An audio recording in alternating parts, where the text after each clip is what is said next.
بسم اللہ الرحمن الرحیم۔ پرانے وقتوں میں جس طرح بزرگان دین سفر کیا کرتے تھے دین اسلام کو پھیلانے کے لیے، اور آپ کے ساتھ آپ کے شاگرد اور ساتھی بھی ہوا کرتے تھے، ایک اللہ والے اپنے سفر پر نکلے ہوئے تھے، دور دراز کے علاقوں سے سفر کرتے گزر رہے تھے، اور ان کے ساتھ ان کے 5 شاگرد بھی تھے جو کہ اللہ والوں کی صحبت سے فیض حاصل کر رہے تھے۔ جب کچھ آگے چلے تو آپ کے شاگرد تھک گئے اور کہنے لگے، حضرت ہمیں بھوک محسوس ہو رہی ہے، کیا ہم یہاں کچھ دیر آرام کر سکتے ہیں اور کھانا کھا سکتے ہیں؟ آپ نے فرمایا، بالکل، اگر بھوک لگی ہے تو کھانے کا انتظام بھی کیا جائے گا۔ آپ نے ایک درخت کو منتخب کیا اور اس درخت کے نیچے بیٹھ گئے۔ 5 شاگردوں میں سے ایک شاگرد سے کہا، تم ذرا آگے جا کر دیکھو، کوئی بستی ہے، وہاں سے کھانے پینے کا انتظام کرو اور اپنے ساتھیوں کے لیے کھانا لے کر آؤ۔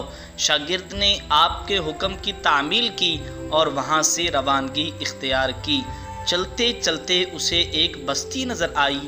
وہ شاگرد اس بستی میں داخل ہوا۔ وہاں اس نے ایک عجیب منظر دیکھا۔ وہ نظارہ کچھ تھا ہی ایسا جسے دیکھ کر وہ دنگ رہ گیا۔ وہ مزید آگے بڑھا اور کیا دیکھا کہ ایک جگہ بوڑھے، بچے، جوان اور عورتیں جمع تھیں اور اپنی زبان میں کچھ دہرا رہی ہیں، یعنی اپنے الفاظ میں کچھ کہہ رہے ہیں۔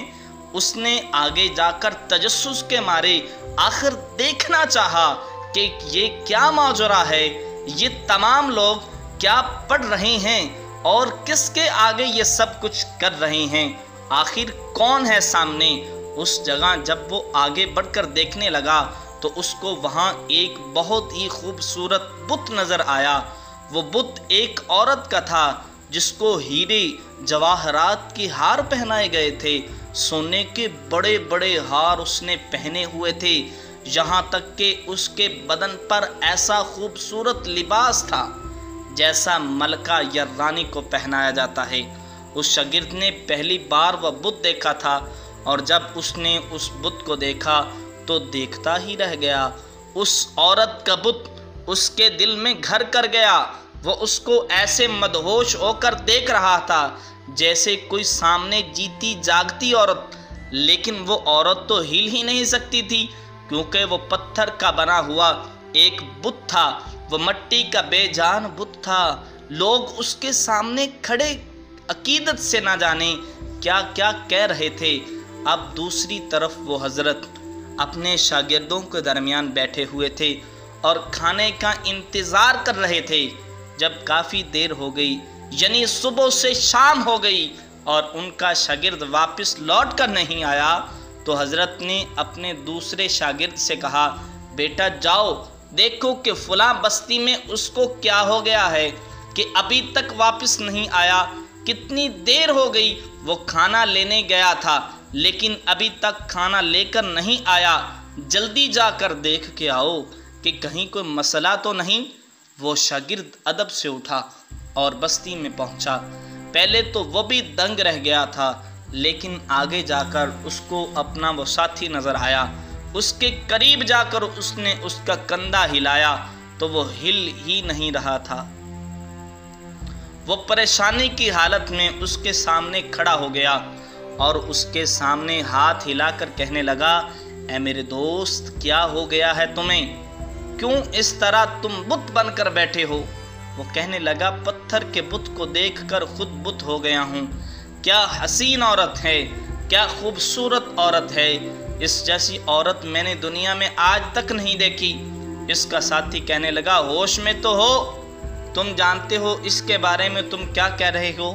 وہ کہنے لگا، میں نہیں جانتا، بس مجھے عشق ہو گیا ہے اس پتھر کے بت سے، اور اب اس کے سامنے سے ہٹنا محال ہے۔ میں اسے چھوڑ کر کہیں نہیں جاؤں گا۔ تم کو حضرت نے یہاں بھیجا تھا، تم نے ان کے حکم کو ٹالا ہے اور وہ تمہارا انتظار کر رہی ہیں، اور میں ان کو جا کر کیا جواب دوں گا؟ وہ کہنے لگا، حضرت کو جا کر کہہ دو مجھے عشق ہو گیا ہے اور عشق کی کوئی منزل نہیں ہے، مجھے ٹوٹ جانے دے اس حسین دوشیزہ کے عشق میں۔ وہ ساتھی سمجھ گیا کہ معاملہ بہت زیادہ گھمبیر ہے اور اتنی آسانی سے حل نہیں کیا جا سکتا، اور حل کرنے والے وہی اللہ والے ہیں۔ وہ دوڑتا ہوا حضرت کے پاس گیا اور ادب سے کہنے لگا، حضرت بہت بڑا مسئلہ ہو گیا ہے۔ حضرت پوچھنے لگے، بتاؤ کیا ہوا ہے؟ وہ کہنے لگا، اس بستی میں ایک بت کی پوجا کی جا رہی تھی۔ وہ بت کسی عورت کا ہے اور اس بت کے سامنے آپ کا شاگرد دل ہار بیٹھا ہے، اور وہ کہتا ہے کہ اتنی حسین دوشیزہ کے سامنے سے میں ہرگز نہیں ہٹ سکتا، اس کو چھوڑ کر میں کہیں نہیں جاؤں گا، مجھے یہیں رہنا ہے۔ اس کے عشق میں پاگل ہو گیا ہے۔ حضرت کہنے لگے، چلو چل کر دیکھتے ہیں کیا معاملہ ہے۔ سارے ساتھی حضرت کے ساتھ وہاں پر پہنچے۔ اللہ والے چاروں طرف کا جائزہ لیتے ہوئے بستی کے اندر آئے۔ آپ اس شاگرد کے پاس آئے اور اس سے کہا کہ کھڑے ہو جاؤ۔ ادب سے کھڑا ہو گیا، جبکہ وہ ہوش میں نہیں تھا، لیکن پھر بھی آپ کے سامنے ادب سے نظریں جھکائے کھڑا تھا۔ حضرت نے پوچھا، کیا ہو گیا ہے تمہیں؟ شاگرد کہنے لگا، حضرت میں آپ سے ایک بات کہنا چاہتا ہوں۔ وہ جو سامنے عورت ہے نا، میں اس کے عشق میں گرفتار ہو گیا ہوں، اور اس کے علاوہ میں کسی کے بارے میں سوچ بھی نہیں سکتا ہوں۔ حضرت پوچھنے لگے، کون سی عورت؟ کہاں ہے وہ عورت؟ شاگرد نے اشارہ کیا، وہ دیکھیں اس کے سامنے وہاں لوگ ہاتھ جوڑے کھڑے ہیں اور اس کے سامنے عقیدت سے نہ جانے کیا کیا کہہ رہے ہیں۔ میں بھی اس کا مرید ہو گیا ہوں، اور میں اس کے عشق میں اتنا گرفتار ہو گیا ہوں، یہاں سے ایک قدم بھی نہ ہلوں گا جب تک کہ اس کو حاصل نہ کر لوں، جب تک اس سے شادی نہ کر لوں۔ حضرت کہنے لگے، یہ کیسے ممکن ہو سکتا ہے؟ کیونکہ وہ مٹی کی بنی ہوئی عورت ہے، ایک پتھر کا بت ہے، وہ بے جان ہے، اس میں کوئی جان نہیں، کوئی احساس نہیں، اس کے اندر زندگی نہیں ہے، اس کو تو انسانوں نے بنایا ہے۔ شاگرد کہنے لگا، جو بھی ہے حضرت، میں تو اس کو دیکھ کر پاگل ہو گیا ہوں کہ بس اس کے حسن کے جلووں میں کھو گیا ہوں، اور اب تک مجھے اتنا عشق کسی سے نہیں ہوا۔ آپ نے دیکھا کہ میں نے کبھی کوئی نافرمانی کا کام نہیں کیا، لیکن پتہ نہیں نہ جانے کیوں اس عورت کی محبت میرے دل میں گھر کر گئی ہے، اور اس کو یہاں سے لیے بغیر میں ہرگز یہاں سے نہیں جاؤں گا۔ اپنے شاگرد کی بات سن کر آپ سوچ میں مبتلا ہو گئے، یا اللہ، یہ کیا حکمت ہے، یہ کیا ماجرا ہے؟ عشق ہوا میرے شاگرد کو تو ایک پتھر کی مورت سے، ایسا کیسے ہو سکتا ہے یا اللہ؟ وہ سچ میں بہت خوبصورتی سے تراشا ہوا بت تھا۔ حضرت نے اس کو چاروں طرف سے دیکھا، اس کو ایسے قیمتی ہار پہنائے گئے تھے کہ شاید ایسے ہار کسی انسان نے کبھی نہ پہنے ہوں۔ حضرت وہاں سے واپس جانے لگے تو وہاں کا پنڈت آپ کے پاس آیا اور کہنے لگا، کون ہو تم، اور ہمارے اس بت، ہمارے اس خدا کے پاس کیا کر رہے ہو؟ کس مقصد سے اس بستی میں آئے ہو؟ آپ رحمت اللہ تعالی علیہ نے فرمایا، دیکھو تیش میں نہ آؤ، ہم یہاں پر تمہیں کوئی نقصان پہنچانے نہیں آئے ہیں، بلکہ ہمارا شاگرد یہاں پر آیا تھا کھانے پینے کا سامان لینے، وہ تمہارے اس بت کو دیکھ کر یہیں کا ہی ہو کر رہ گیا، اس کے عشق میں مبتلا ہو گیا۔ پنڈت کہنے لگا، یہ تو اچھی بات ہے، اس سے تو ہر کوئی محبت کرتا ہے، یہ ہمارا خدا ہے، ہم اس سے جو مانگتے ہیں ہمیں ملتا ہے۔ آپ رحمت اللہ علیہ نے فرمایا، کچھ بھی نہیں کر سکتے، کیونکہ جو کچھ کرنے والا ہے وہ صرف اللہ تعالیٰ ہے، اس کے حکم سے اس کے نیک بندے تمام کام کر سکتے ہیں، لیکن وہ بھی اگر اللہ تعالیٰ اجازت دے تو۔ لیکن ایسی کوئی چیز جو بے جان ہو، جسے خود انسانوں نے بنایا ہو، آخر اس کے اندر ایسی طاقت کیسے آ سکتی ہے کہ وہ کسی کی مرادیں پوری کر سکے؟ یہ تم کیا بات کہہ رہے ہو، گستاخی کر رہے ہو؟ آپ رحمت اللہ علیہ نے فرمایا، میں حق بات کہہ رہا ہوں جو تم سن رہے ہو۔ آپ ہمارے اس بت کو برا بھلا کہہ رہے ہیں۔ آپ رحمت اللہ علیہ نے فرمایا، ہم اس بت کو برا نہیں کہہ رہے، بلکہ اس کے بنانے والے کو برا کہہ رہے ہیں، کیونکہ اس نے خود کو نہیں بنایا بلکہ تم لوگوں نے اس کو بنایا ہے۔ اور میں کہتا ہوں ایک دین کی طرف آ جاؤ، ایک اللہ کی طرف آ جاؤ۔ وہ پنڈت آپ کے ساتھ گستاخیاں کرنے لگا۔ آپ رحمت اللہ تعالی علیہ نے دیکھ لیا تھا کہ اللہ تعالیٰ کا حکم آ چکا ہے۔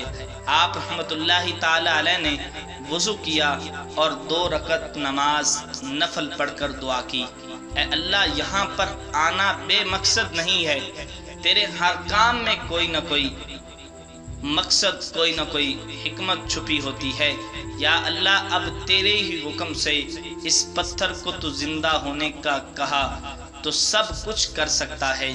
آپ رحمت اللہ علیہ نماز پڑھ کر اٹھے اور اس بت سے کہنے لگے، اے عورت کے بت، کیا تو مجھے سن رہا ہے؟ اللہ کے حکم سے تو زندہ عورت بن جا۔ آپ کے کہنے کی دیر تھی کہ وہ بت جو بے جان تھا، جس میں سانس بھی نہیں تھی، چل بھی نہیں سکتا تھا، وہ عورت زندہ ہوگی اور ادب سے چلتی ہوئی آپ کے پاس آئی اور آپ کے پاس آ کر کہنے لگی، آپ کے اسی رب کے حکم سے جس کو آپ مانتے ہیں میں زندہ ہو گئی۔